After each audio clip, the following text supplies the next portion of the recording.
दुनिया की सबसे जरूरी चीज है कंप्यूटर, और कंप्यूटर के लिए सबसे जरूरी चीज है सेमीकंडक्टर। जिसका कंट्रोल सेमीकंडक्टर पर होगा वही दुनिया पर राज करेगा। सेमीकंडक्टर वह जरूरी चीज है जिसकी जरूरत हर मॉडर्न इक्विपमेंट में है। गाड़ी, mobile, TV, defence equipment, drone, submarine, ऐसी कोई चीज नहीं है जिसे हम लोग यूज करते हैं और उसमें सेमीकंडक्टर यूज नहीं आता हो। सेमीकंडक्टर वह जरूरी चीज है जैसे कि एक लैपटॉप जो 1 लाख रुपए का है, परंतु अगर सेमीकंडक्टर चिप भारत में बनने लग जाए तो वही लैपटॉप 50,000 में पड़ेगा। और क्यों कोई भी देश जो ऑलरेडी इसकी मैन्युफैक्चरिंग कर रहे हैं वह क्यों इसे भारत में बनाना चाह रहे हैं, और क्यों जियोपॉलिटिक्स में सारे देश चाइना की जगह भारत को प्रमोट कर रहे हैं कि सेमीकंडक्टर हब भारत बने। इस वीडियो में हम डिटेल में यही डिस्कस करेंगे। हेलो दोस्तों, स्वागत है आप सबका इंडियन थिंक टैंक शो में। आगे बढ़ने से पहले दोस्तों चैनल को सब्सक्राइब कर लीजिए और बेल आइकन को दबाना मत भूलिएगा, जिससे हमारी आगे की वीडियो की नोटिफिकेशंस आपको मिल जाएगी, क्योंकि हम लोग आपके लिए बहुत रिसर्च करके अपने वीडियो बनाते हैं। सबसे पहले हम बात करेंगे सेमीकंडक्टर की जरूरत क्यों है। सेमीकंडक्टर की जरूरत हर latest computer, missile, satellite, defence system में पड़ती है, और भविष्य में जो भी लड़ाई लड़ी जाएगी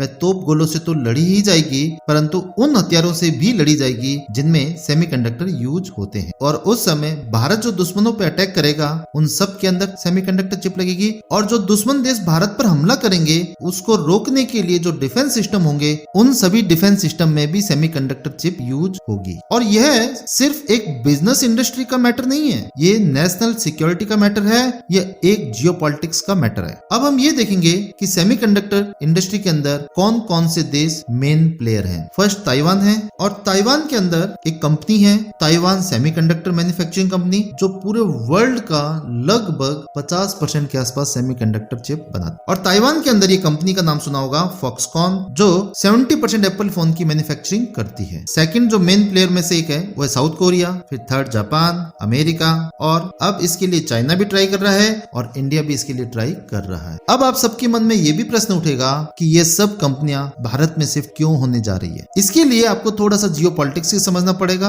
क्योंकि सेमीकंडक्टर इंडस्ट्री की जो टॉप कंट्रीज हैं वो चाइना के सराउंडिंग कंट्री है, जैसे ताइवान, जापान, साउथ कोरिया। और चाइना का इन सभी देशों से विवाद है। ताइवान को तो चाइना अपना ही हिस्सा मानता है और कभी भी उस पर कब्जा कर सकता है, और भविष्य में अगर ऐसा होता है तो पूरे वर्ल्ड की सेमीकंडक्टर की सप्लाई चेन रुक जाएगी और पूरा वर्ल्ड एक तरह से हैंग हो जाएगा। और चाइना का ऐसा ही विवाद जापान से भी है और साउथ कोरिया से भी है, और चाइना का बॉर्डर 14 कंट्री से लगता है परंतु विवाद 18 कंट्री से। तो चाइना का इन देशों से कभी भी विवाद हो सकता है जो बड़े युद्ध के रूप में परिवर्तित हो सकता है। तो आप सबके मन में ये भी प्रश्न उठेगा कि फिर चाइना को ही प्रमोट क्यों नहीं कर रहे, क्योंकि पूरे वर्ल्ड का एक तरह से मानना है कि चाइना ट्रस्टेड पार्टनर नहीं है, और ट्रस्टेड पार्टनर के मामले में भारत से बेहतर विकल्प नहीं है। और पूरे वर्ल्ड को चलाने वाले बड़े बड़े कॉर्पोरेट, बड़े बड़े थिंक टैंक ग्रुप होते हैं, इन्हें ही डीप स्टेट कहा जाता है। और यह डीप स्टेट अगले 10 सालों का प्लान करके चलते हैं,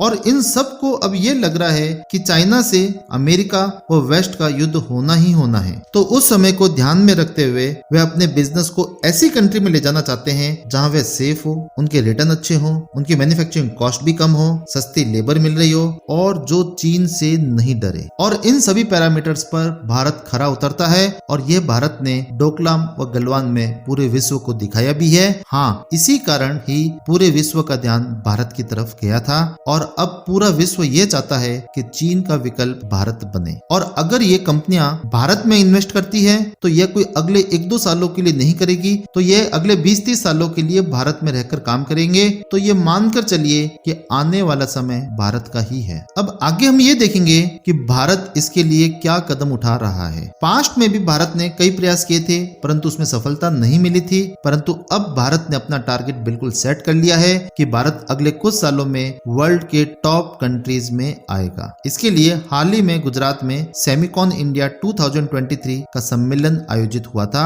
और उसमें पूरे वर्ल्ड के कॉर्पोरेट आए थे, जैसे micron, Cadence, applied matter, AMD, और भी पूरे वर्ल्ड के CEO यहाँ पर आए थे। और इन सभी का भारत ने बहुत सम्मान किया और इन सब को जबरदस्त तरीके से ऑफर दिया। इन कंपनियों को भारत की तरफ से ये कहा गया कि आप आइए, भारत में फैक्ट्रीज लगाइए, और आपको क्या चाहिए, हम आपको 24 आवर्स बिजली देंगे, हम आपको टैक्स में छूट देंगे, हम आपको जमीन देंगे, अच्छी सड़कें बना के दे रहे हैं, और consistent and reliable supply chain भी हम लोग देंगे। और साथ में भारत सरकार ने भारतीय कंपनियों को भी कहा है कि आप इनसे जॉइंट वेंचर कीजिए और इनसे टेक्नोलॉजी लीजिए। और भारतीय कंपनियां ऐसा कर भी रही है। और ये फॉरेन कंपनियां इसलिए भी भारत में इंटरेस्टेड है क्योंकि अल्टीमेटली इन सब का उद्देश्य प्रॉफिट कमाना है तथा अपने शेयर होल्डर को प्रॉफिट देना है। और ये इनको इतना लुभावना ऑफर दिया जा रहा है कि ये इसको एक्सेप्ट करेंगे। अंत में ये कहा जा सकता है कि पूरे वर्ल्ड में सेमीकंडक्टर इंडस्ट्री पे जो राज करेगा, पूरे वर्ल्ड पर राज वही करेगा और भारत ऐसा ही करने जा रहा है। आपको क्या लगता है दोस्तों? आप हमें कमेंट सेक्शन में बताइए। Thank you for watching this video.